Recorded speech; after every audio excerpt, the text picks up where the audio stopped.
Ewedde-Basasulwa talina nnyo ekyayogera. Temuli nsa mu byayogera, temuli gumba, temuli kaniguusi. UgandaEyenkya. Bannamateeka be bantu abayaaye. Kati olaba abaana bano benkugambye abasima ebinnya mu nguudo obalaba nga baki ng'abayaaye. Naye nkugambye oyo omukubako bukuba enfuufu bwoti n'omutereza n'omuwa essuuti n'akola omulimu ogusinga okuba ogwaki. Bannamateeka okuva gye basomera basomesa buyaaye bubbi. Era bw'onobba ojja kwogera kino, bw'onobba ojja kumuzza wano ebyo. Nkugambye okugwa kwa Buganda kwetolooza bannamateeka abo. Ne kati ekiri mu Buganda era kikwata ku baani? Ku bannamateeka abeetoolodde. UgandaEyenkya. Naye Ewedde-Basasulwa yeeyitako omusumba. Yeeyitako oba yali? Sinsuubira nti yali. Yeeyitako omusumba. Ne kyaki ng'eri wano ntinda wansi awo. Ng'alina ne kyaki? Ne kanisa yali waawo. Ng'erimu baki? Endiga. Anti ndiga ki? Era oyinza okusanga nga ekkanisa ye yali ku pulojekiti eno.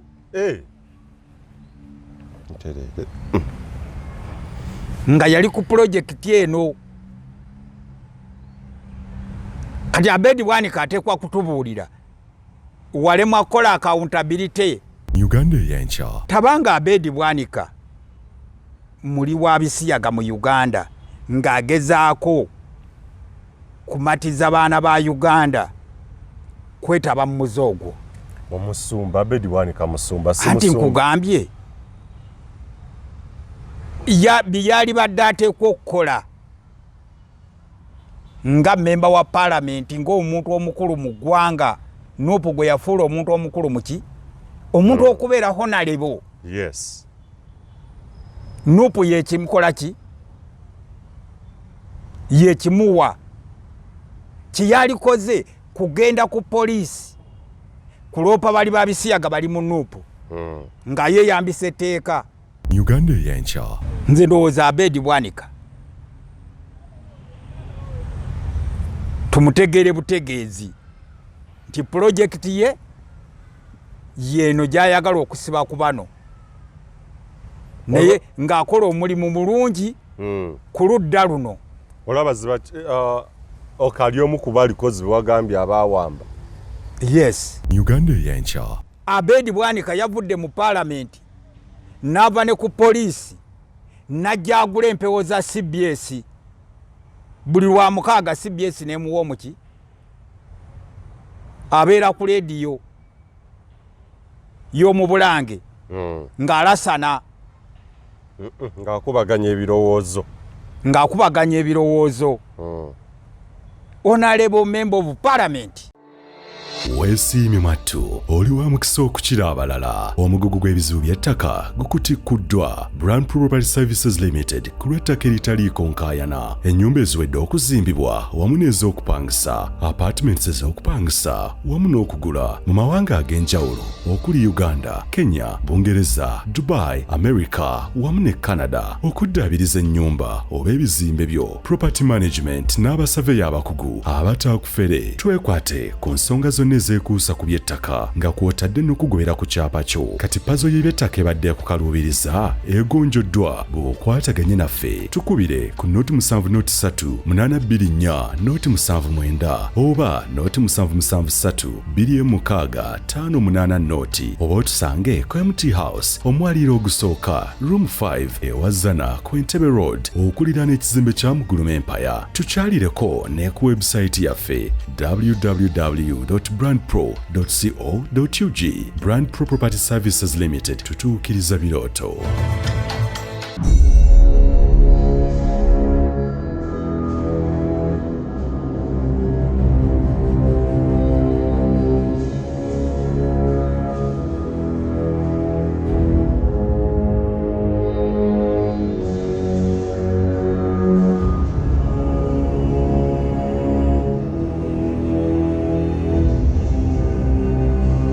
abalungi abali ku mukutu ogwa Uganda Eyenkya tubaaniriza nnyo era mwebale kubeera nga mutugoberera makya olw'eggulo akawungeezi ettuntu ly'olwaleero nzikiriza nti ensi gye tulimu it's a global village naye ate time zones zaawukana so mugoberera omukutu guno mu mawanga agatali gamu mu ssaawa ez'enjawulo nze muzukulu wa Gabunga Moses Wamala abali emitala w'amayanja abali mu Australia, Austria, abali Ireland, abali mu UK wonna, abali mu USA, Canada, Belgium, Norway, Japan, China, abali South ne North Korea, abali Brazil, Argentina, abali German, omukulu Kakwenza Lukira Basaija so mukuru program aziraba zinene nzimutuukako okay. N'abakulu abalala babeera ku mitimbagana kwesa social media nenga muli banna Uganda omukulu Dr. Jim Spire Sentongo, Agatha Haire, Toko Godwin n'abalala mwenna abali ku Semazinga wa Africa abali mu Middle East nammwe tubaaniriza nate mu program ey'olwaleero Alozia Smartov Junior oli Canada ne bannamawulire abalala abagendeyo okunoonya ekigulira magala eddiba nammwe abali mu America bannamawulire specific abali mu mawanga gatali gamu nga mwagenda kubeera nga mukuba ekyeyo okunoonya ensimbi mbaniriza ku programu ey'olwaleero mwebale kugobera n'okufissaawo akadde okutegeera ebyo ebigenda mu maaso mu nsi ekizibu kyaffe ng'Abannayuganda ekikyasinze obunene ignorance oba obutamanya lwerumbe olukyatutawaanya naye ku mukutu guno ogwa Uganda Eyenkya twagala okugatta ettoffaali okulaba nga ekizibu ekyo tukinogera eddagala y'ensonga lwaki tuleeta okusomesa okuyigiriza n'okutegeera oba okugaziya okutegeera kwaffe be bantu ab'enjawulo be mbaleetera ku mukutu guno nga tetusinzidde ku kibiina kya byabufuzi era mbategeeza nti wadde mwenna muyina ebibiina bye mugoberera enkyukakyuka tugyetaaga naye ate omulimu gwange nga munnamawulire kitegunzikiriza kusosola oba kugaa nti nno ndowo ekibiina gundi era aba NRM mujja balaba UPC bonna kasita abeera munnayuganda omulimu ogwange gwe nasomerera kyeguŋŋamba okukola obuteekubiira ate era okubeera nga ndi mwenkanya eri enjuyi zonna so saagala mulabewo NRM ate mugaye Wamala walidde biki nkola mulimu gwange niyadde nga nkoleramu abantu gwe yeetaaga okubeera nga tukwatagana mu ngeri za finance nakyo okubeera nga oyita ku nnamba z'essimu ezo waliwo n'ababadde bansaye ennamba z'omukulu mu birunjuki nja zibateerako obeere nga musobola okugaziya kutegeera kwammwe ebimu byabatakoonyeeko mu programu ey'olwaleero tugenda kwogera ku buwambe obuli mu kibiina kya NUP Mathias Mpuuga bwe yabadde ayanukula omukulu Robert Kyagulanyi Ssentamu pulezidenti w'ekibiina yamugambye nti ssebo oli mu buwambe naye simanyi ntya bwe nnyinza kukuyamba kubuvaamu okwo nno tujja kugattako okutegeera ku bakulu ababiri ani ali mu buwambe Mathias Mpuuga Nsamba ow'ekitiibwa oba Robert Kyagulanyi Ssentamu tujja gendako n'agaffe embuga tuli mu nnaku za mazuukira ga Mukama waffe Yesu Kristu tutegeere oba okukuba tooki n'okunnyonnyoka obubaka bwa Ssaabasajja Kabaka bwe yatuwadde omulundi guno okwongera okutegeera kyeyabadde ategeeza nzikiriza abasinga mwabufunyera mwabutegedde naffe tugendaga nti tubukubaganyako birowooza ndoza kwongera kunnyikiza naawe abataafunye bulungi ndowooza tukube tooki tulabe engeri gye muyinza okubitegeera mukadde mu birungi kikansokemu omukisa abalamuseeko ate oluvannyuma tugende mu maaso ssebo nkwaniriza nnyo nsaba olamuse ku bagoberezi baffe nange neesiimye okuddamu okukyalako ku mukutu gwaffe ogwa Uganda Eyenkya ssebo nsooka okwebaza Mukama Katonda yatufuula abaweereza wamu naye mu mulembe guno era nga mwebaza olw'ekisa kye n'obukuumi bwatuteekako bwonna akola omulimu mulungi nsaba Mukama Katonda oteeke ebigambo ebirungi ku lulimi lwange ompa okuluŋŋamizibwa okusaanidde omuddu wo tukole ekyo ekisingira ddala okuba nti kyoyagala mu bantu bo. Ntwala omukisa guno okulamusa ku balabi baffe abagoberezi abakola buli kisoboka ku mukutu gwaffe ogwa Uganda Eyenkya yonna gye muli. Mbebaza mukola omulimu gwa ttendo mutufudde ab'enjawulo. Naye ekyo kisa kya Mukama. Naye nsaba Mukama abateekeko omukono gwo ogw'ekisa ate nammwe abamulisize buli we mulinnya ekigere mulabewo omukisa. Ntumidde ku mukyala Joyce Namuddu yonna gy'oli n'abalabi baffe abalala. Mwebale emirimu gye mukola eyo. Omukama Katonda abampeera omukisa. Kitwongera okuyozaayoza saako n'okwagaliza abaddu ba Kristo abagoberezi ba Yesu Kristo wonna gye muli mu mawanga agatali gamu okutuuka ku mazuukira ga Mukama waffe Yesu Kristo, era nammwe abasobodde okumalako ekisiibo tubayozaayoza ate era ne tugenda mu maaso okwagaliza bannaffe Abayisiraamu ekisiibo ekirungi Ramadan Mubaraka, era nammwe tubaagaliza ebyengera bya Allah. Mukano ngenjega tutandikire ku ekiwandiiko oba kyabadde ekiwandiiko ekya Mpuuga nga yanukula pulezidenti we ow'ekibiina kye NUP eyabadde yakamufuumuula oba yakamuwummuza ku kifo ky'okumumyuka nga ssentebe wa NUP mu Buganda. Naye Mpuuga yanukudde ng'amugamba nti nina ekiwandiiko kye ndabyeko ekiyitiŋŋana ku mikutu egya social media ekirowoozebwa nti kyateereddwako omukono gwo oba ekigambibwa nti kyateereddwako omukono gwo mu ngeri ennaku zino ekibiina gye kyeyisaamu oba engeri gye kikolamu. Bwe kibeera nga ddala kituufu nti ekiwandiiko kino kiriko omukono gwo, nsiima wabula ate n'ennyolerwa wamu naawe olw'ensonga nti olw'ebigenda mu maaso mu mbeera eriwo mu kibiina. Nsiima era ntegeera nti oli mu buwambe, naye simanyi ngeri gye nninza kukuyamba na kukuwanirira oba okukuwagiramu oba kukuyamba. In view of the contents of the impunged document that the person suspended failed to supply a satisfactory nti mu ngeri gye ndabamu ebintu mu kulabamu ebintu ekiwandiiko kino kiraga nti eyayimiriziddwa yalemereddwa okuwaayo okunnyonnyola okumatiza nti ebimugambibwa oba ebimwogerwako ebyokulya enguzi yadde nga omuntu oyo ogamba nti gye buvuddeko oba emabega yakkiriza era ne yeetonda. Simanyi butya bwe nninza kubeera nga nkutaasa oba nkununula gwe wamu n'ekibiina okuva mu bawambi oba abantu abakwata the captors. The prevailing disparate situation and the circumstances we find ourselves in will afford me more time and space to consult with the rank and file of the party for a way forward. Nti ebigenda mu maaso oba embeera egenda mu maaso mu kibiina n'ebyo ebiriwo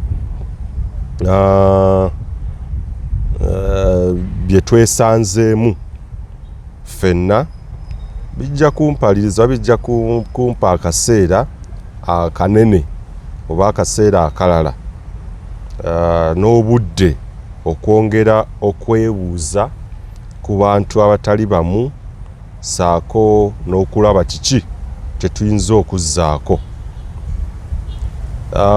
Kkiriza nate era nkuwe accept once again my sympathies for the unyielding siege that has impaired judgment at the highest echelons of the party.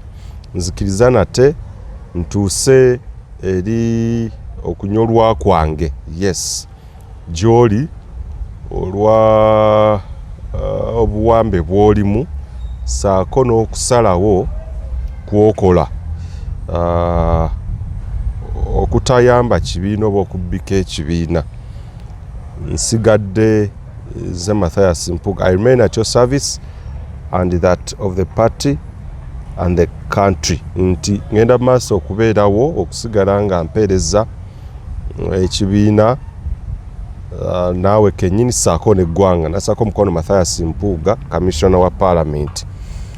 Omukulu agamba President waali mu buwambe bw'obiraba.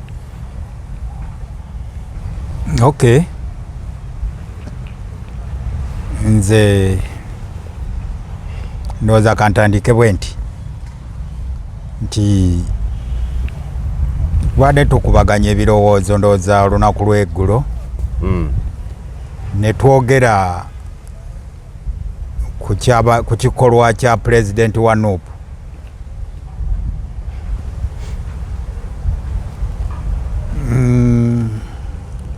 Saagala nnyo okulabika nga munnabyabufuzi w'e Uganda. Ewaffe ku Massi gye tubeera tulina ebintu ngeri gye mubirabamu byetufokasingako ng'abaddugavu bye twagala ennyo okwejja mu njegere z'obuddu naddala ez'abafuzi b'amatwale ne ba agenti baabwe abali mu Afirika. N'olwekyo bwe ndaba ebitandika nga kumpi bitukoseza wamu bye bituleeta buli kadde tubeereko engeri gye tukwata emimuli oba okuba tooki okulaga abantu baffe we balinnya. Kyensaasira ku Kyagulanyi kwe kutandika ekintu kankiyite mu kutetenkanya nga oba yali ngambe mu kupapa oba mu busobozi bwe yalina mu kaseera ako kati nga teyali mugazi teyasooka kwekenneenya na kuwabudde kukola eno gundi gye bagamba abakola ebiwandiiko nga mulina kampuni gye mwagala okutandika baga tuwandiikire oyagala kino kitandike kitya kino oyagala kikolebwe kitya feasibility study. Okay, feasibility study. Yes. Nti bwe mba ngenda okukola ekintu kino nnyinza kufuna basajja ki abakuguntuule nabo tumale okukiyita okukikola ki bampe foundation ki gye nteekwa okukola kwe mba nnyimirira okawo omusaasiri kati awo wensaasirira Kyagulanyi. Naye Kyagulanyi era kamutwale ku mukadde waffe President Yoweri Kaguta Museveni. President Yoweri Kaguta Museveni mu 8 yalina UPM nga kibiina kyaki kya byabufuzi era n'agenda mu kalulu nga abaali mu kibiina ekyo mwalimu omukulu Bidandisali n'abalala. Yes. Naye President yatuuka ekiseera n'alaba nga ataateekwa okukwata ekkubo eki eddala nga Babidandisali tebakkiriziganya na gy'agenda ye yasigala agenda wa kakati omukulembeze oteekwa okuba ne determination ekuyamba okufuuka omuki omukulembeze. Kingambye kyekyoka kyensaasira ku Kyagulanyi. Nze okutegeera akatono ku bukulembeze omukulembeze tazanya jangu onkwekule hide and seek tabeera mu ebyo era agenda okukola decision ng'amanye ekyokukola n'ekyokuzzaako Nolwekyo ebigambo ebyogerwa President n'akola ne member w'ekibiina n'akola ebyo mu kibiina tebikola tebikola. Mathias Mpuuga kyakola ebigera maaso mu NUP. President n'alagira ne member n'ayanukula. Nemubeerawo muba muli kujjangu onkwekule muzannya obuzannyo bw'abaana abato. Ebyo tebabikola. Naddala mu bino ebintu eby'ebyobufuzi bate twogedde eri mu magye nene mu byobufuzi abafuzi abalowooza abalengera ewala ebyo tebabikola ki tebabikola. Nolwekyo President Kyagulanyi ateekwa okukola ebintu ng'ateekinga decision eri farm nga gye yakoze ate naba kugikola ey'okumufuumuula. Bw'ogamba nti nno tuwummuza Vice President wa NUP mu Buganda, teekawo interim Vice President immediately. Toda mu byakuzannya jjangu onkwekule. Gundi n'ayogera nawe n'oyogera, gundi n'ayogera nawe n'oyogera. Ensi ejja kubula. Y'ensobi yokka eriwo. Eriwo. Olwo olumanyiro mwe luva. Akamanyiro kano omukulu kaleeta. Mwe kava. Kudda mu kuzannya jjangu onkwekule. Yamugambye ali mu buwambe. Kakati bagamba ndowooza mu Bayibuli. Oyo alibeera omwesigwa ku kintu ekitono. Alibeera mwesigwa mu bingi. Okiwulira? Balonze Mpuuga ku bwa leaders of opposition mu parliament ya Uganda. N'abeeramu n'akulembera ababaka bali ku ludda olukola ki? Oluvuganya. Ng'ogwo omukisa bagukoze eki? Bagumuwadde. Abagumuwadde ebigendererwa by'ekibiina kyabwe biri ki?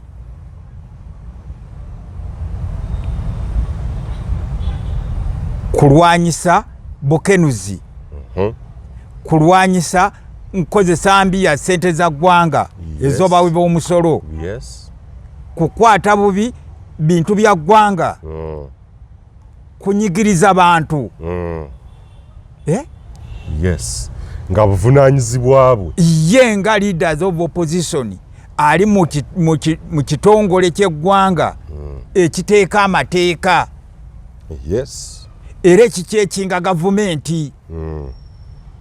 Kakati bw'amala ne yeekobaana ne gavumenti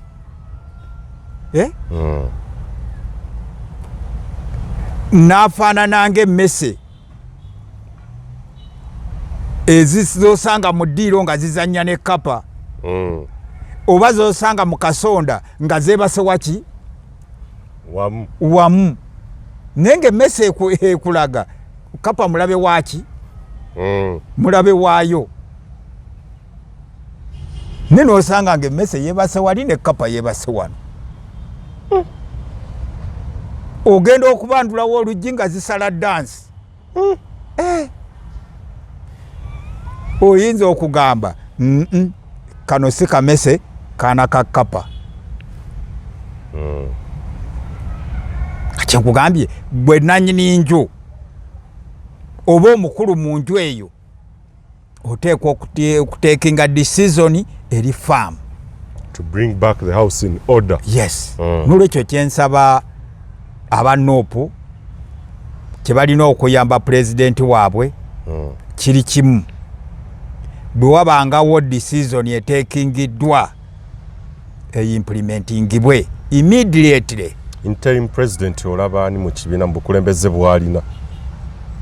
Interim vice president. Vice president ani gola mubalo mu characters ye kati ali mu kisaawe. Bakati nze ku masi gyendi wala osiyinza kumanya kati bannayuganda be nalekayo bwe bafaanana.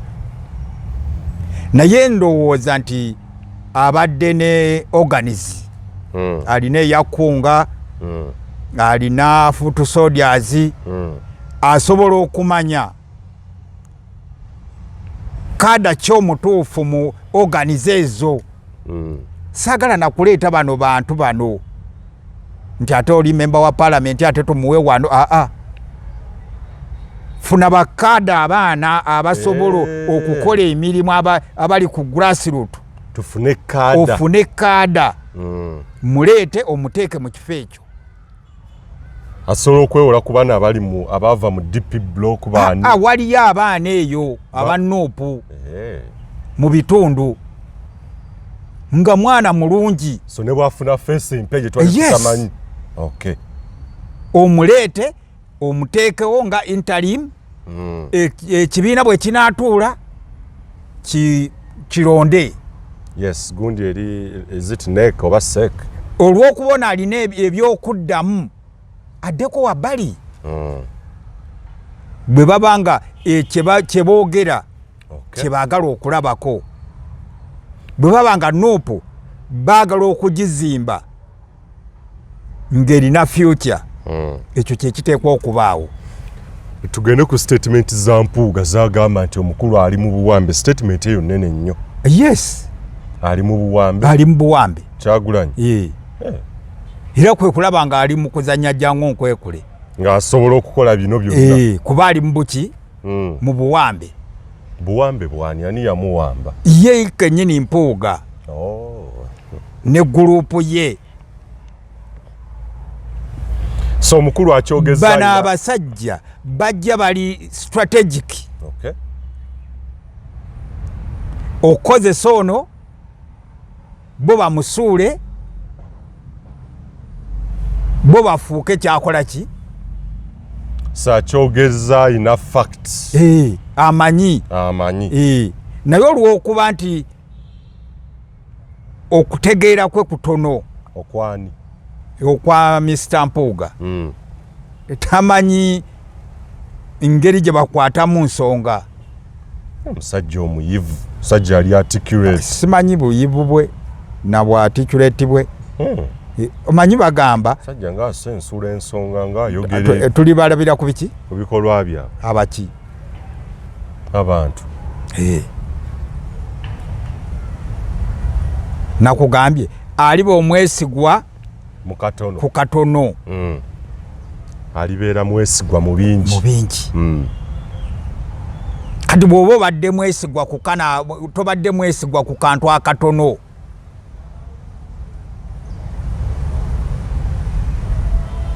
okubeera leaders of opposition bwe bali kufuula ambassador okukiikirira eggwanga lino onaamalako nga waliyo sente enzungu ezibeeri zijja eno bakututte mu World Bank onegosietinge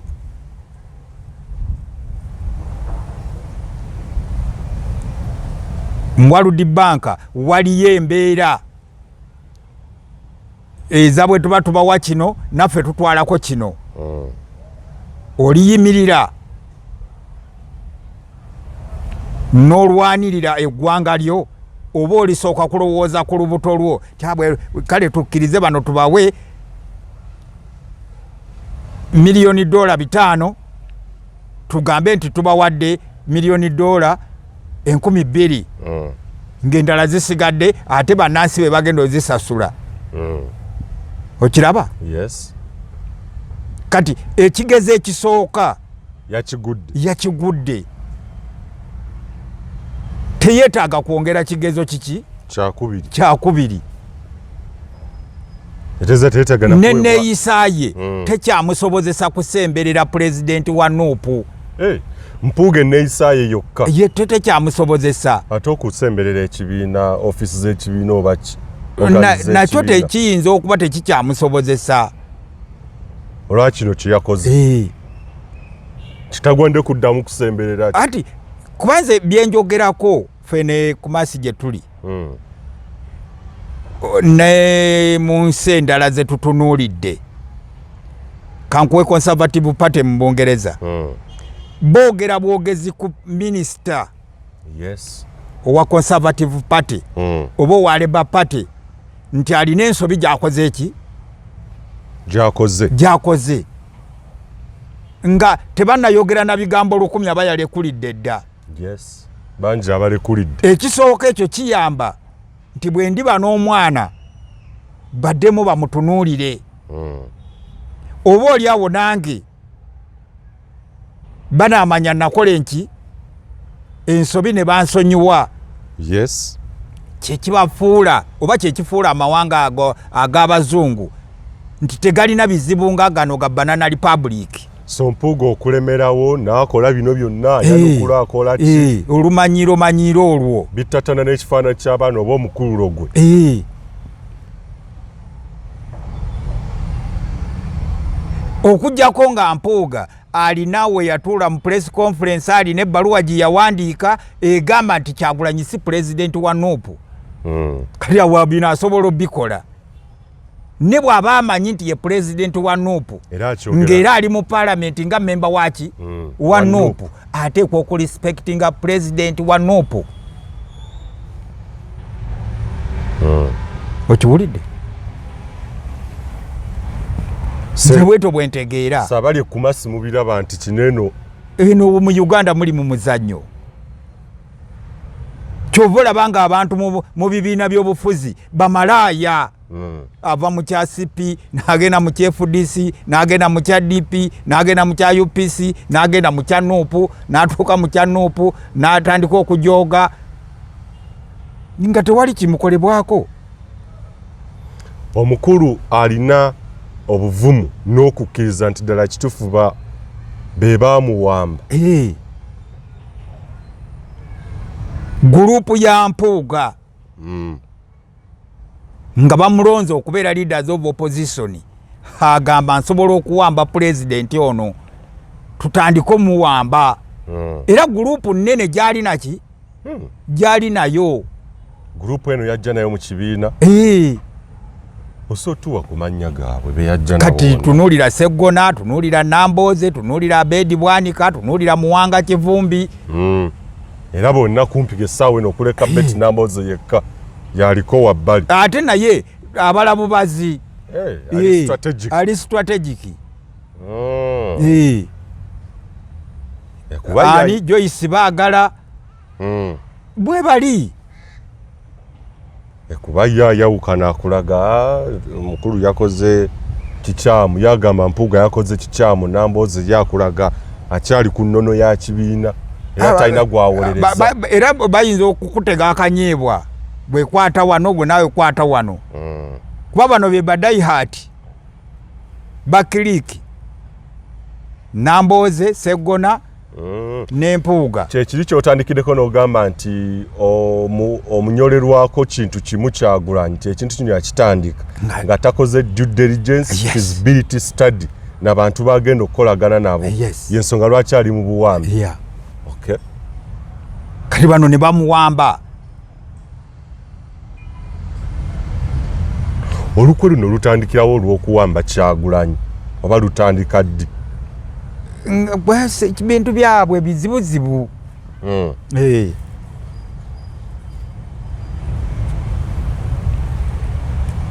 Omukulu yagambye tamanyi bw'ayinza kumuyambamu kumujja mu buwambe buno. Aye alowooza yamunyweza. Ayinza naye kyayinza okwesanga nti Kyagulanyi alinga kovu. Yandimwesimattulako n'agenda. Asoonoka agenda mpola. Aseerera. Aseerera. Yayinza okulowooza tumunywezezza. Kyava mugana naye gwe oli mu buwambe ggwe. Okunyooma kuno. Si kunyooma lumanyiiro. Lumanyiiro. Lumanyiiro.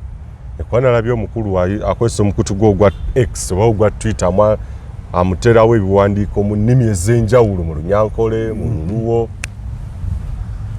byabwe kironna lumanyiiro.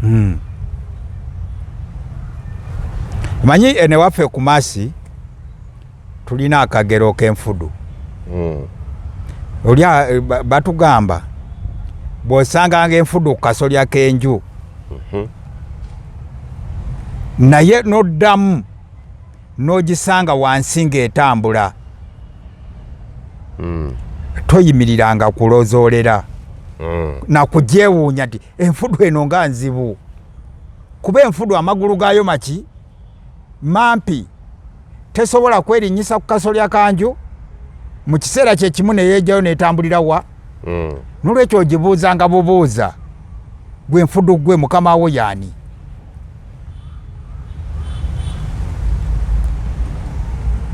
Kyagulanyi weekakabe obuuze enfudu Mpuuga mukama wo yaani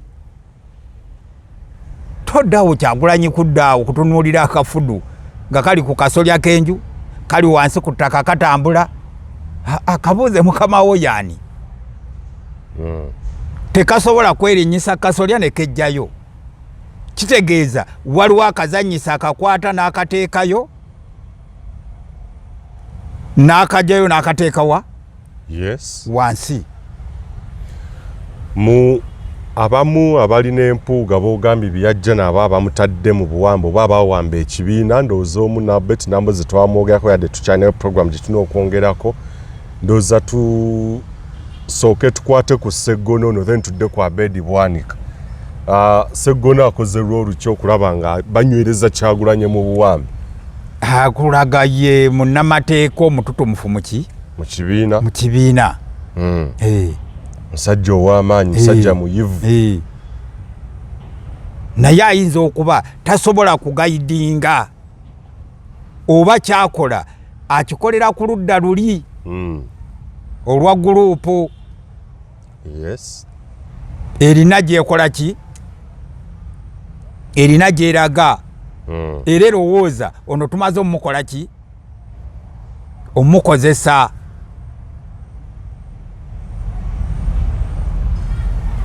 era bwe banaatuuka eri bajja kuseka enseke ennene ennyo ng'ono amaze okukola ki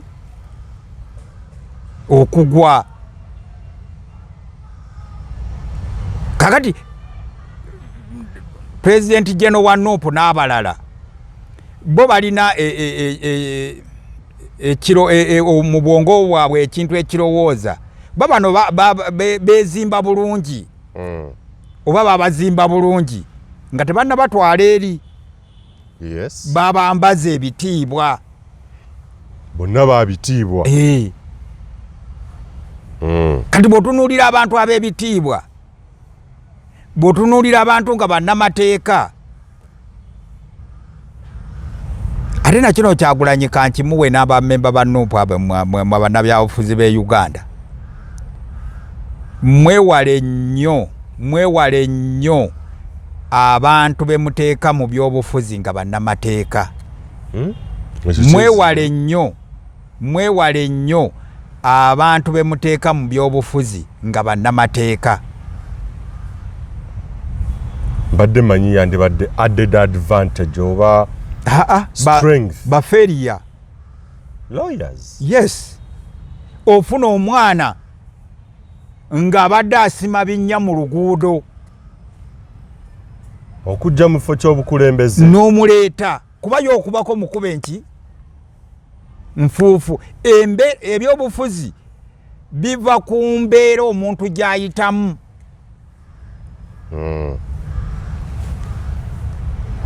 nti mubadde bali Fiji temulya kyaggulo mulya kimu musula temulidde bwe mukeera ku makya nti tugenda kuzannya byabufuzi abo baba determine kati okubateekateeka okubayigirizaako kiki kye bateekwa okukola banguyirwa obuyivu n'obuyigirize obw'enjawulo tebugatta ku kibiina ne experience obumanyi nkugambye bannamateeka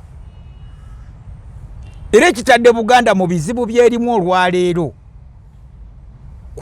kuguluminga bannamateeka ne babaleeta ne babajjuza emmengo kaza bakwata Binayisa ne bamuteeka ku Muteesa ne bakwata gundi Fredi Mpanga ne bamuteeka ku Muteesa ekigo nekikola ki bannamateeka batwaliwo nekigwamu mwami Njuki bannamateeka batwaliwo okubeera ng'abantu abategeera ebintu abamanyi baferi balina gundi balina gye basobola okukolera so si mu administration si mu byabufuzi naddala bino eby'omu Afirika ebyokukakaalukana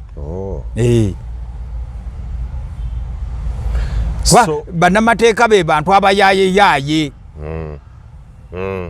kati olaba abaana bano benkugambye abasima ebinnya mu nguudo obalaba nga baki ng'abayaaye naye nkugambye oyo omukubako bukuba enfuufu bwoti n'omutereeza n'omuwa essuuti n'akola omulimu ogusinga okuba ogwaki bannamateeka okuva gye basomera basomesa buyaaye bubbi era bw'onobba ojja kwogera kino bw'onobba ojja kumuzza wano ebyo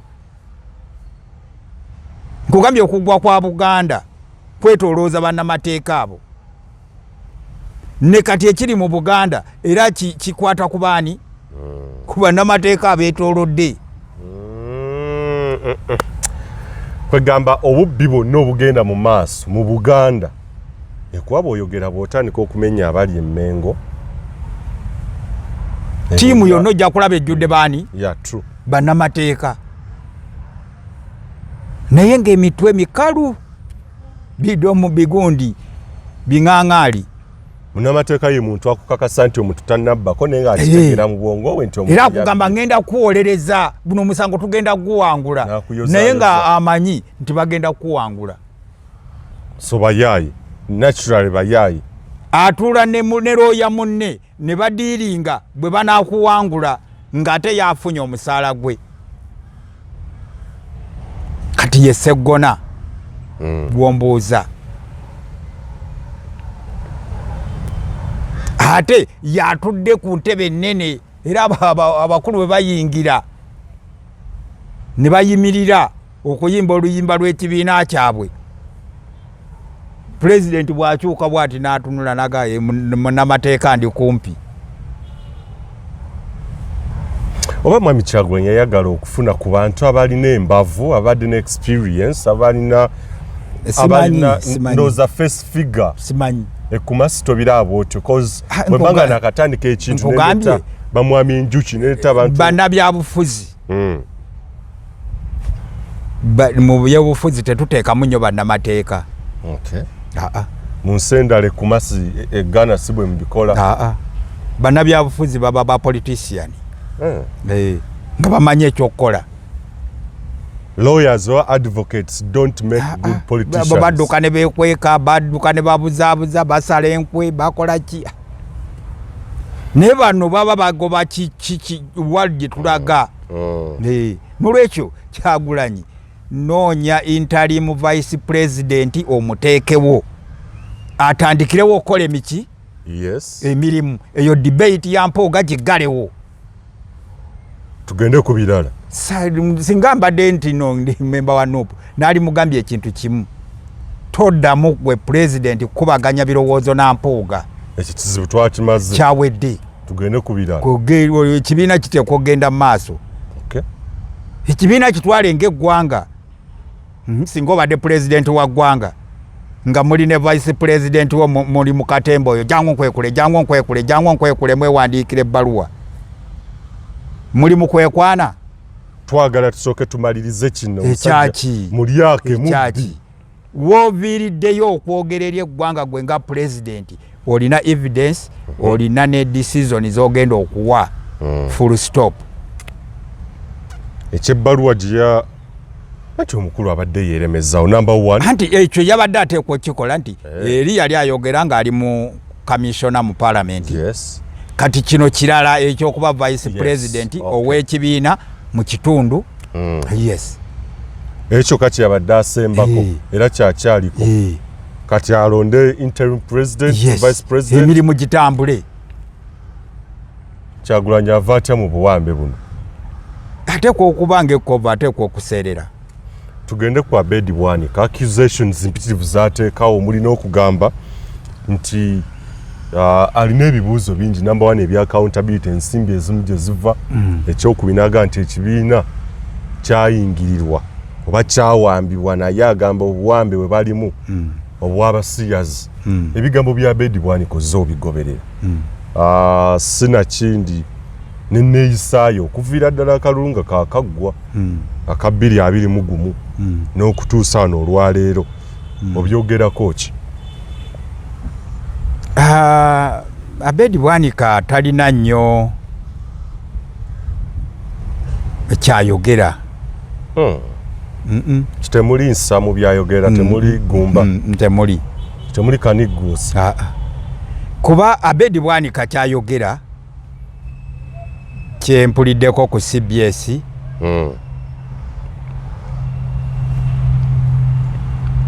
kyabadde kyayogedde nti kyebavunaana Mpuuga oba ekireetedde Mpuuga ebizibu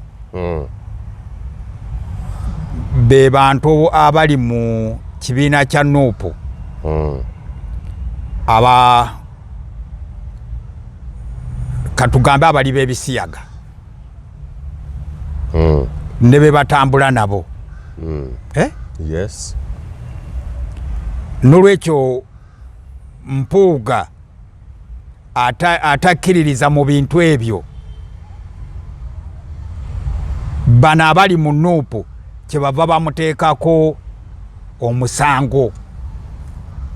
Era ekibonerezo kyakola akikola kuba nti yeegatta ne sipiika ne bayisa etteeka ly'ebiki ly'ebisiyaga. Kakati nze eyo gye njagala okodda. Ewedde-Bwanika memba wa parliament, mukadde waffe President Museveni, President wa Uganda. Yes. Tawagira buli bwa bisiyaga. Era yakwata etteeka parliament lye yakola omuli Mpuuga na Ewedde-Bwanika n'alisaako omuki omukono, ekitegeeza nti mu Uganda obuli bw'ebisiyaga tebukola ki? Yatebukkirizibwa musango. Etteeka eryakolebwa parliament Ewedde-Bwanika mwe yali, Mpuuga mwe yali, dirina ebibonerezo byeriwa. Abali b'ebisiyaga abakolagana nabo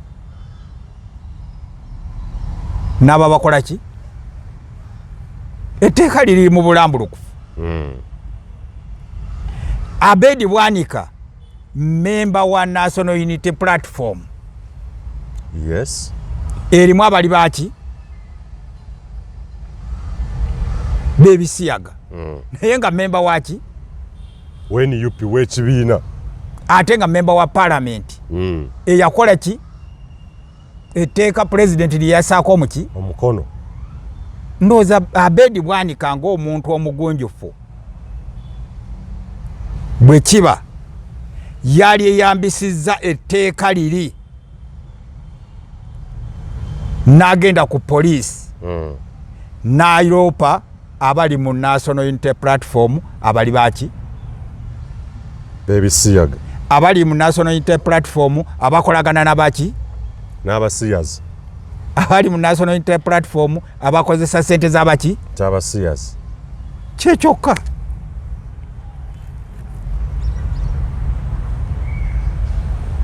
Walabye eyo Ewedde-Bwanika gy'atunudde. Lwaki?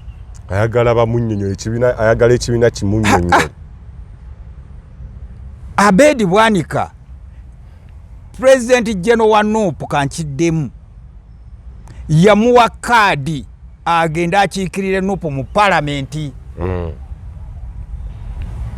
Era memba wa Nuupu muki mu parliament. Kwa Uganda eri ku bibiina byaki bya bufuzi. Kati Ewedde-Bwanika ekibiina kyalimu nga memba wakyo mu parliament kyekyaki kyekya Nuupu.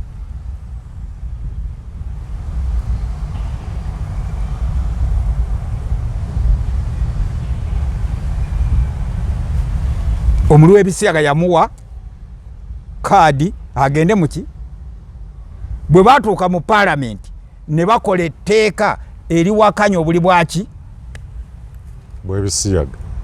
Ewedde-Bwanika alirina.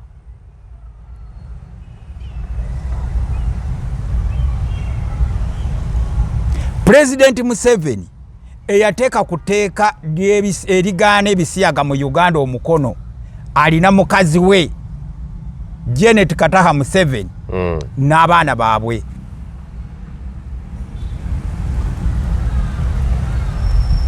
kyekimuganisa okuba omulibwa ekimuganisa ebiki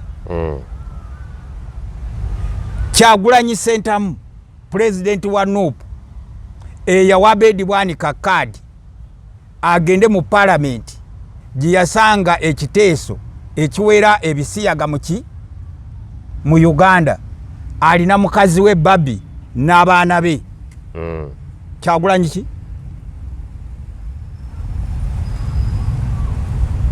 nkufuna omanyi ffe Buganda tugamba Buganda bagamba bwe nali nkyaddeyo nga budde ne kumasi ngenda kubuuza ate anti tujja ne tulaba ku bantu betwaleko eyo nti ate kumasi wavaayo otya naye Buganda baluna olugero lwaki lwe Buganda nti anyumirize eggonjo aliriisa omuki omwami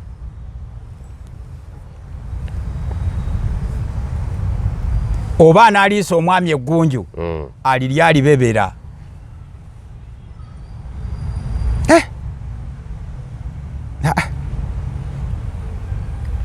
kikaluba ennyama naye baaba kirina akawoowo kati ekivaamu n'omwami n'agamba bampe enkole ki tabanga Ewedde-Basasulwa muli wa bisiyaga mu Uganda ng'agezaako kumatiza baana ba Uganda kwetaba mu muzoogwo omusumba Ewedde-Basasulwa musumba si anti nkugambye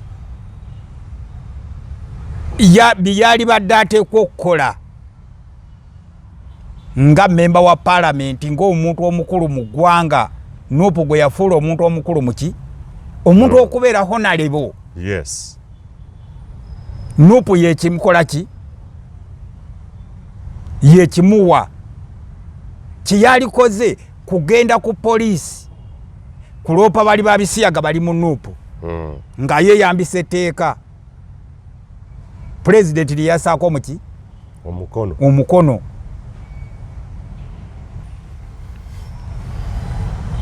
naye ogosanga Ewedde-Basasulwa yavudde mu parliament n'ava ne ku poliisi n'ajja agula empewo za CBS buli lwa mukaaga CBS n'emuwa omuki abeera ku leediyo y'omu Bulange ng'alasana ng'akubaganya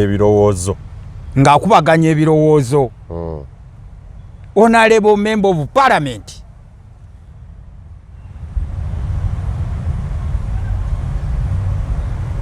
akikola lwakuba nti nno alina abamusasula mu gurupu ezo atunde embeera eyo mu bannansi kuba kiremeddeko era n'enkwata gyakikutte eraga nti njagala kigaziwe njagala kimanyibwe kuba ekyo kyasomesa ku CBS kuba muwadde omwaganya akisomese kireetera omwana ali mu kyalo mu primary okuwulirira Ewedde-Basasulwa n'abuuza byo biki bye balya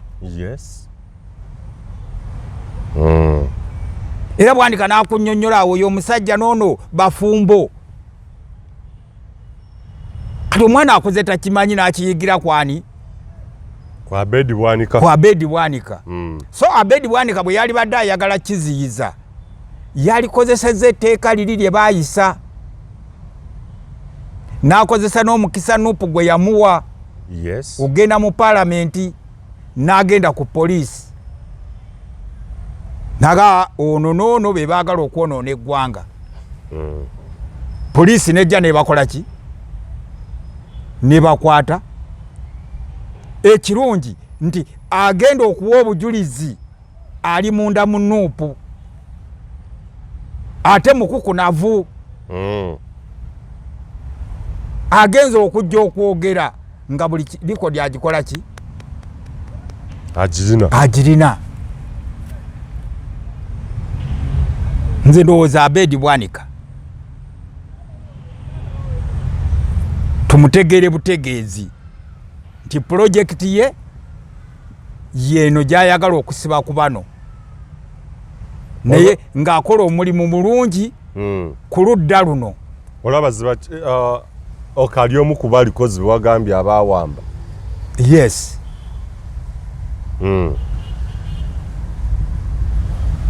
Ate nakugambye nti abawamba invisible hand ebakulembera eriwa eriono jagenda okukyala ku radio. Eriono jagenda okukyala ku radio era be bananyini radio. Njaga tugenda okukyala radio bana Buganda bakuba tochi kati mu CBS bagamba tekyaweereza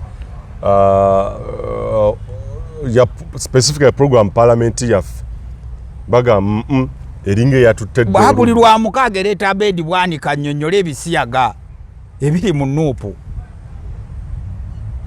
Lwaki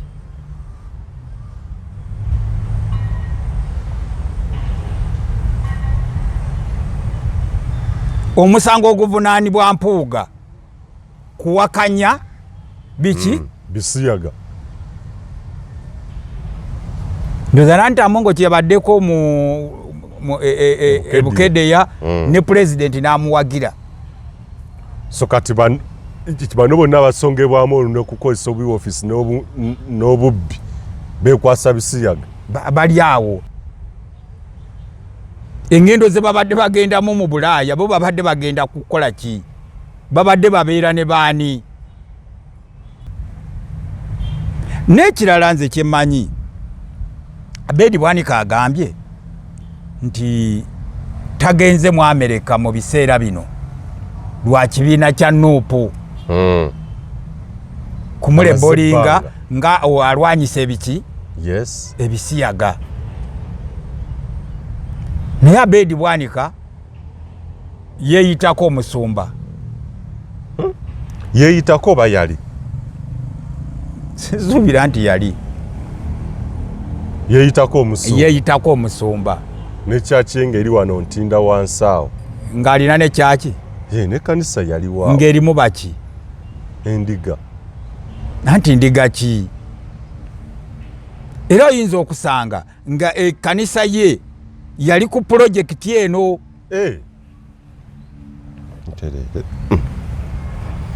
Nga yali ku project eno. Kati Bedi Bwanika atekwa kutubuulira walema kola accountability. Ekyo ndowooza kye njagala Bedi Bwanika akole ki? Nzijukira omuntu agamba nti bawala na Mpuuga mujjukize Kyagulanyi yalina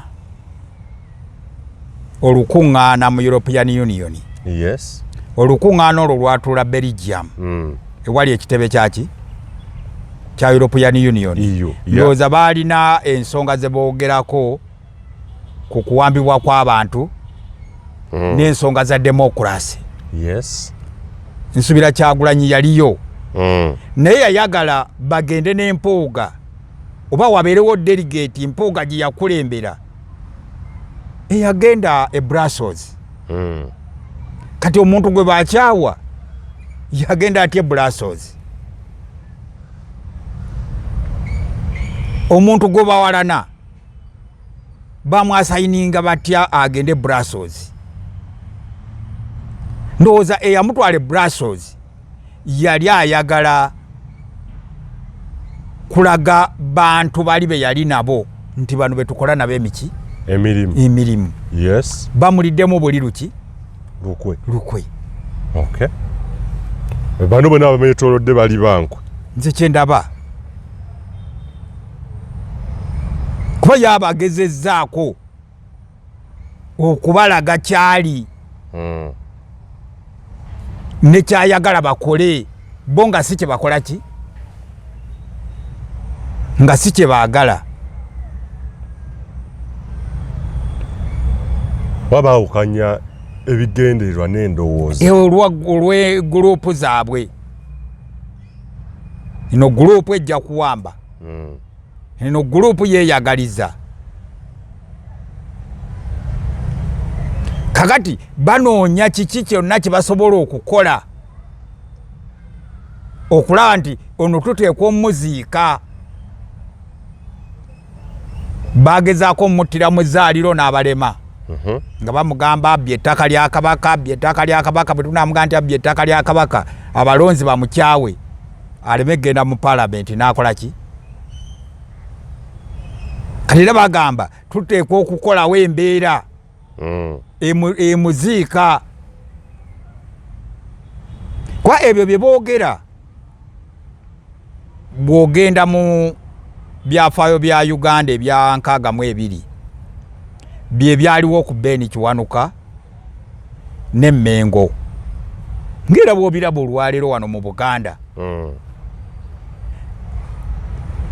Baleeta ekigambo kya communism ne capitalism. Yes. Ne kibumbujja mu Buganda wano nga nebyali bigenda mu maaso teryayagala bikola ki? Kubifaako. Ngera bw'obalaba abali mu Bulange, abali mu simanya abakamisona ba palamenti, niruli bwe kyali bateeka ku Beni Kiwanuka okuba omukomunisiti. Abaganda ba wano nga bw'obagamba nti oyo mukomunisiti, abakomunisiti baali babannyonnyola nga batayagala bwa kabaka. Kati nga oli bw'omugamba nti oyo mukomunisiti, kyasookerako kimu, tayagala bwaki? Bwa kabaka. Ekyokubiri, abakomunisiti bwe babeera nga bafuga temubeera na bwannannyini ku ttaka. Batwalina olwo abantu baalina mayiro, abantu bamanya najja kutujjako mu mayiro yaffe. Yes. Kati Beni ajja nga ne Beni gwe boogerako ne bamanyi kimu muki mu communist. Kati babatwala okukola omukago ne kabaka yekka bagende n'Obote. Obote naye mu capitalist. Yes. Ate Obote omu capitalist asobola okutegeera obwakabaka. Bye bino olwaleero abantu baffe bye bazannya. Wambuuzizza Emengo waliyo politics ninkugamba mungi nnyo.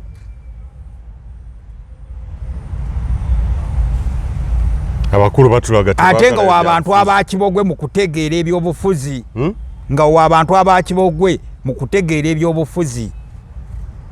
Ebyobufuzi gye biri naye abali Emengo bakibogwe mu kubitegeera. Abakulu batulaga tebaagalayo byabufuzi. Kati ebyo bivaawa?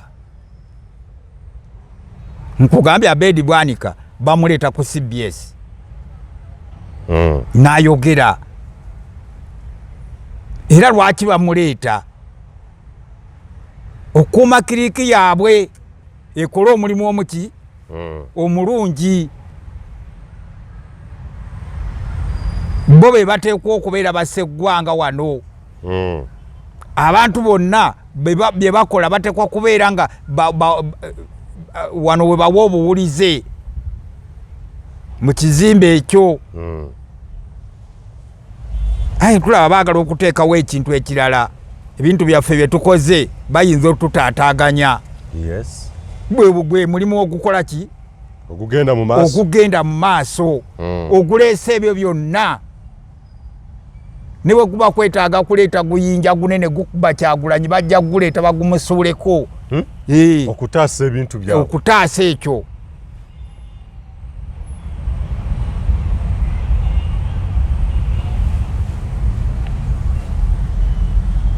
Naye bwe kyokola bwe butamanya naawe mulabewo n'otandika okwagala okuzina naye ebiri bye nkugambye ebya mmese bwe zizina naki? Emmese bwe zina ne kapa. Waliwo abagaba CBS eri ku side ya Mpuuga yateekinze dda side. Nti kye nkugambye ekireesa Ewedde-Basasulwa kontrol eva mu ofisi ya Katikkiro nekka. Eva mu ofisi ya Katikkiro nekka. Ekireesa Ewedde-Basasulwa okujja okwogera. Ye main sponsor wa kiriki eno. Yawatugambye invisible hand. Yes. Samuleeta aleetebwa specifically. Kiki kye musobola okukola? Nze nsobola omusiiga ki? Langi. n'abantu ne bataddamu mulabako nga yosobola nti omuzindalo gwaffe weeguli. N'agisiiga.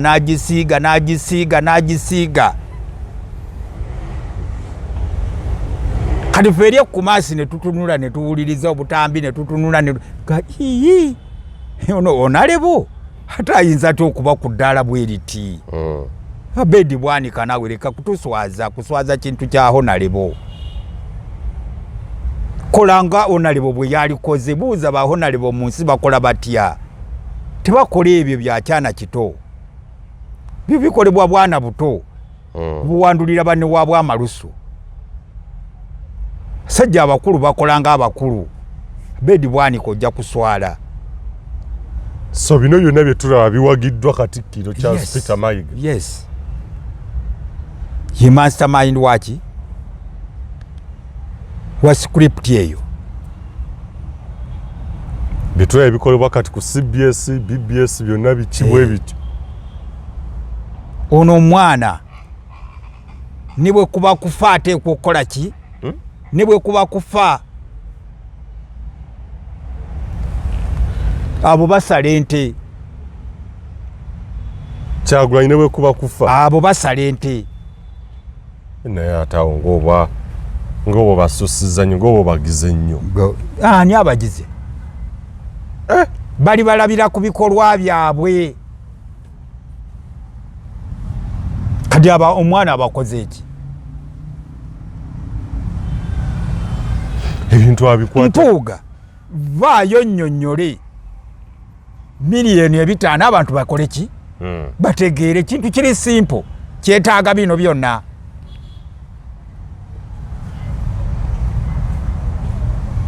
Asobya tebatta mutte yes Katikkiro tetutegedde. Asobya tebatta muki? Kiwalabye male mu Bulanga akola bw'aba asobya tebatta mutte. Sekabemba akola. Weekyamuyimirizisa kiki? Yes. Hadi tosobola kuŋŋamba nti gwe oli mwerufu naye ng'ate oyogeza bukuusa. Kiwalabye male yafuluma ne Sekabembe n'akola ki? Yes. Ensonga weeziri. Okiwulira? Yes, ogambye asobya tebattamu tera kirungi era teryakkiriza attibwe. Naye woyogerera wennyini waliwo abaafuluma. Bw'abanga kino kyali kirungi nga mwali musobola okutuula Kiwalabye male ne Sekabembe ne Mayiga ne mukigonjoola ne basigala nga bakola emirimu. Oba mutuufu okugamba Kyagulanyi tuula n'Empuuga newankubadde yakoze ensobi ntono. Nti mwegumiikirize. Nga gwe bwe weegumiikiriza ne Kiwalabye male. Okiraba? Yes. Ekyo kyetaagisa ki? Nibo baggwa ekifaananyi kyewawa nti abbye sente z'obulwadde bwa Kabaka tumuyisa bwe tuti.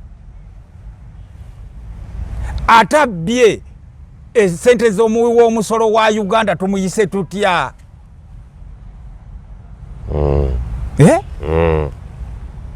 Ono lwaki ye tebatta mutte? Lwaki tumuttira ku liiso? Lwaki tuteesa?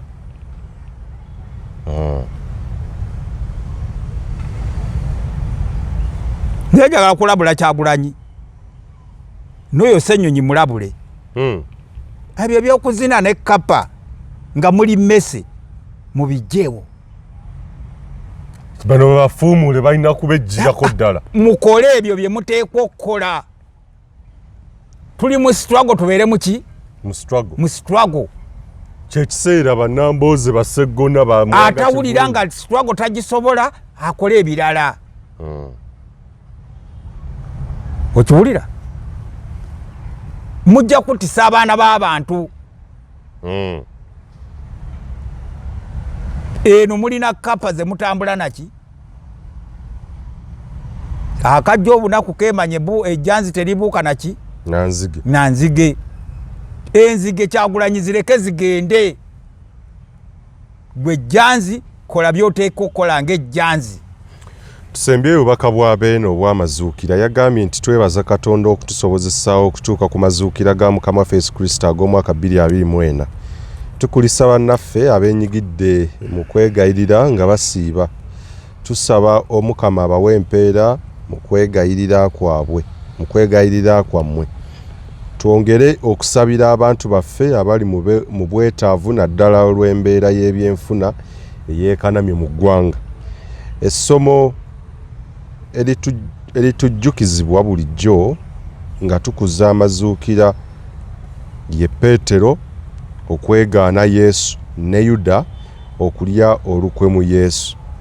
Bulijjo tufube okunywerera mu ebyo bye tukkiririzaamu, tuleme okuwubisibwa n'okwegaana bantu bannaffe olw'ebyenfuna n'obugagga.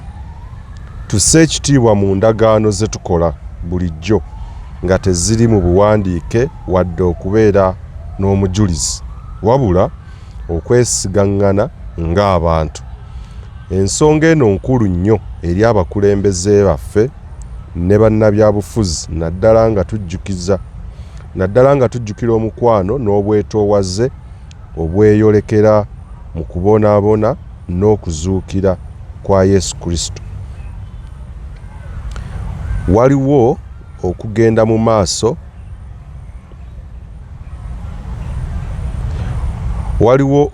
mu maaso mu lutalo lw'okulwanyisa Mukenenya era ebibalo biraga nti disitulikiti ezaali 10 eza Buganda nga ze zaali zisinga okubeeramu abalina Mukenenya kaakati zaafuuka 3. Kino kiragira ddala okugenda mu maaso mu ggwanga lyonna mu lutalo lw'okulwanyisa okusaasaana kwa Mukenenya. Tukubiriza abantu baffe mu ggwanga lyonna twongeremu amaanyi mu lutalo olw'okukendeeza okusaasaana kwa siriimu nga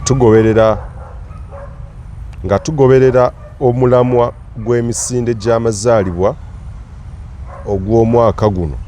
Tukubiriza abantu baffe okugula emijoozi n'okujja mu lubiri okudduka nga 7 Apuli olw'ekigendererwa eky'okukuŋŋaanya obuyambi obwetaagibwa mu bungi mu kulwanyisa Mukenenya. Amazuukira gatujjukiza obwetoowaze, okukolera emirembe n'okuyamba abali mu bwetaavu. Naffe tweweeyo okubikolerera bulijjo tusobole okubeera mu nsi yaffe mu mirembe n'essanyu. Tubaagaliza amazuukira ag'emirembe n'essanyu mu bulamu bwammwe bulijjo. Yassaako omukono Ronald Mwenda Mutebi owookubiri Kabaka. Obubaka ssebo, obubaka bwa Ssaabasajja Kabaka obw'amazuukira bwebwo. Waliwo kyeweetaaga okusimbako essira. Manyi waliwo netulindeko ebintu biri bwe biti. Ozze ng'otugamba nti ebiwandiiko bino oba obubaka buno obuzze bujjanga nti ennaku zino Beene si ya butu era si ya bwewandiikira. Era kyembadde ngendako nti ekiwandiiko kitala kya bwogi bwa mirundi 2. Double-edged sword. Aye. Oyinza okudduka okukirondawo naye nga kiri ku masannyalaze. Ogenda okugira bwoti ate ne kitema ggwe. Kuba okusinziira enswera eziri ku bisenge, amawulire gezireeta, waliwo ebimu byembuusabuusa nga byogerwa ku Kabaka. Ng'ebiriwa? Kati nga ebyo ebiwandiiko, nga ebirabo ebigabwa, bimu bibuusabuusa. Nolwekyo saagala nnyo okugenda mu kiwandiiko ekyo kukimira bugobo. Kyalibaako ekissi ekiteereddwa kuki ku ddobo okukkirizisa kya kikino ekiwandiiko okiraba basisuubira kabaka kukeera ku makya kuwandiika bbaluwa ega nti simanya twagala okukuŋŋaanya ssente mu misinde naye ayo tubeeyo olw'obudde njagala kwogera ku bintu bibiri mu bbaluwa eyo. omulamwa gw'emisinde gy'amazaalibwa ogw'omwaka guno tukubiriza abantu baffe okugula emijoozi. Kabaka owa kiwandiiko kyakola kyavudde muki mu Lubiri.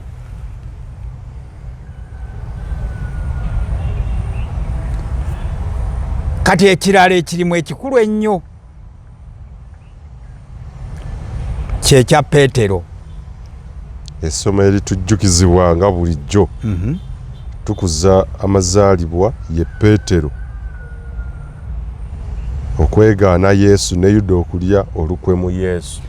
Kale bwe nabadde njogera emabega akaawo wagambye ti lwaki owaayiriza Peetero. Waliwo ebintu ebiri e Buganda wano busesebbu byereeta nti obuyinza bw'omukulu bwaseseetulwa ne butuulwako.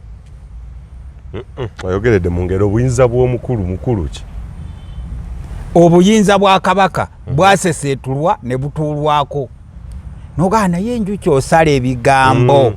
Era obulimba ennaku zino bwoyisa ku mukutu guno bususse buyitirivu. Kati ekyo ekiwandiiko kyovalaba nkuteeka ku sikimanyiiko nnyo era kyekugamba njagala nnyo. Kiwandiiko kya Beene bwe kiba kya Beene Mukama Katonda w'amaanyi. Katuwadde obubaka tubusanyukira. Naye nze njagala kugamba bunnabbi ne bwe kiba nga si kya Beene ebigambo ebyo bya bunnabbi. Ennaku zino lwaki owakanya ebbaluwa nga zino kiki? Kitokyazitegera. Busesebbu biki byekuwa alipoota kizeereeta. Naye agambye nti Peetero yeegaana ani? Yesu. Ekyo tekyalizze nga Charles Peter Mayiga ye Katikkiro nekyogerwa mu bbaluwa efaanana bwetyo nti Peetero Mayiga yeegaana kabaka. Peetero yeegaana Yesu. Yes, ekiwandiiko kigamba essomo eritujjukizibwa bulijjo nga tukuza amazaalibwa amazuukira ye Peetero okwegaana Yesu ne Yuda okulya olukwe mu Yesu. Kati ate wano Charles Peter Mayiga aliwo. Anti Peetero Kabaka Sulumani akugamba mu ngero ze tutegeere nga olugero n'ekiki. Wuliriza tegeera nga olugero n'ekiki n'ekifaananyi omanye ebigambo by'abasajja abagezigezi n'ebikokko byabwe. Peetero yeegaana ani? Ono ye Charles Peetero Mayiga. Mukama Katonda oli w'amaanyi. Yuda yakola ki? Sebo yalya mu Yesu olukwe. Yuda yalya mu Yesu olukwe. Sebo.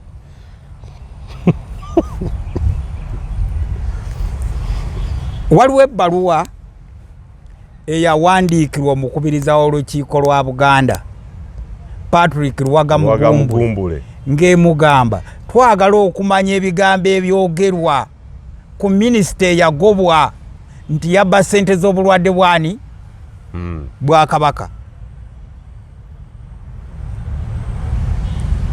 Ebigambo ebyo bituufu. Ebbaluwa ye muntu omutuufu gwe yalina okuwandiika ku minisita. Ebyo ani yabiwandiise?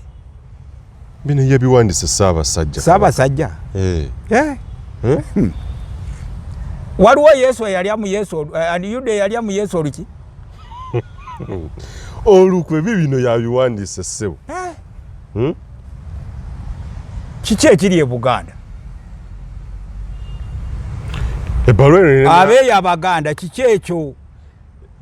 kambuze baluwe nerimu byesiraba kuba egambye Yuda naye yali mu Yesu oluki nga Charles Petero Mayiga amaze okwegaana kabaka Petero yeganye Yesu ye kabaka wabaki Petero gundi Pilato yali amubuuza yamubuuza gwani gwe kabaka w'Abayudaaya naga nti oyogedde ne bamutwala nekoma we Uganda baba bamututte tuli mu Buyudaaya kati muvudde kumasi ndi kumasi naye tuli mu Buyudaaya batwala Yesu wa Pilato bagamba ono yeeyise kabaka wabaki bwe gumuvunaanibwa nambuuza gwe kabaka w'Abayudaaya Yesu n'addamu nti oyogedde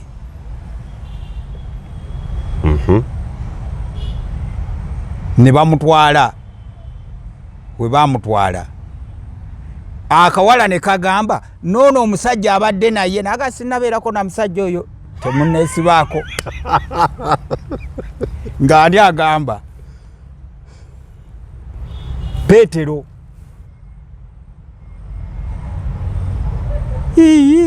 ebyuga ekiwandiiko ekyo ani yatusomye ebigambo ebitabo ebitukuvu n'akiteeka mu kiwandiiko ekiseera kino obubaka bw'amazuukira obubaka bw'amazuukira bujjidde mu kaseera kaakati era enswere zibadde ku bisenge nga zitugamba waliwo Yuda gwe baagaana n'okuddamu okusembera obusembezi omukulu waali yalina obwesige mu kabaka oba kabaka yali amwesize naye kabaka enviiri zaamuva ku mutwe nga Yuda amuliddemu oluki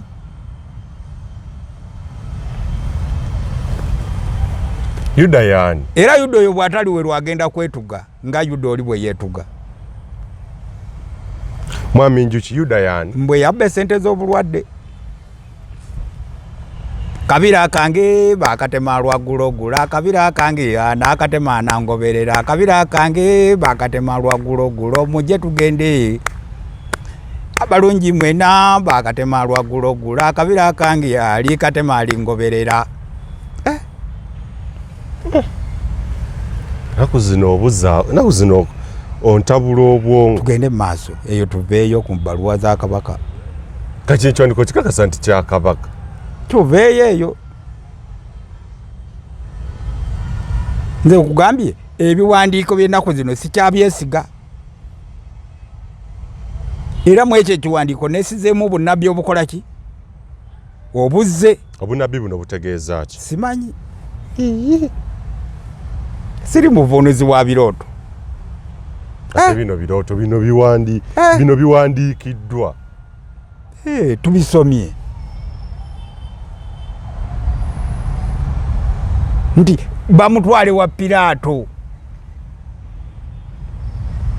bamubuuza gwe kabaka w'Abayudaaya naga oyogedde ne bamutwala wali akawala ne kagamba Petero gwe naawe obadde n'omusajja ono ko Petero nedda Yuda yali akoza mu kibi ekimu ne Yesu ye yamuwaayo ne bamuwaaki dinaali 3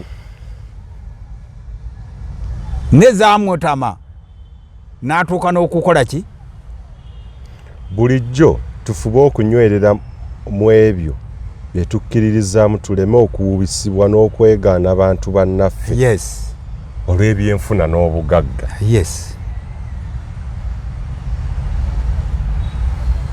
ekiwandiiko kirungi tusse ekitiibwa mu ndagaano ze tukola bulijjo nga teziri mu buwandiike wadde okubeera n'omujulizi wabula okwesigaŋŋana ng'abantu ensonga eno nkulu nnyo eri abakulembeze baffe ne bannabyabufuzi naddala nga tujjukira omukwano n'obwetoowaze ebyeyolekera mu kubonaabona n'okuzuukira kwa Yesu Kristo.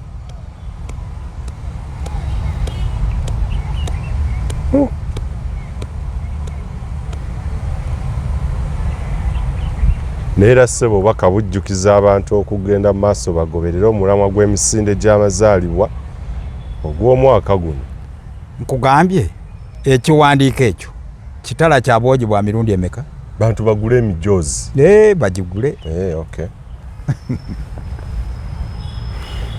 Tetuyinza kusukkawo wano atakuumira mpeera abatukumi. Leero omukulu ebyekiwandiiko sikitegedde. Ekiwandiiko kiriko n'omukono gwa Beene, tokiraba? Nkiraba. Kiriko omukono gwe, ekiwandiiko kyavudde mu Lubiri. Weewaawo. Nekyogera ku Peetero ne Yuda? Nekyogera ku kukuuma endagaano n'obwesige? Wadde etateekeddwa mu buwandiike, mutual agreements. Nekyogera ku ebyo? Lwaki kibadde tekigwanidde mu anyway. Baka bwa Ssaabasajja sijja kwogera nnyo. Ayi Katonda kuuma maaso moogi. UgandaEyenkya.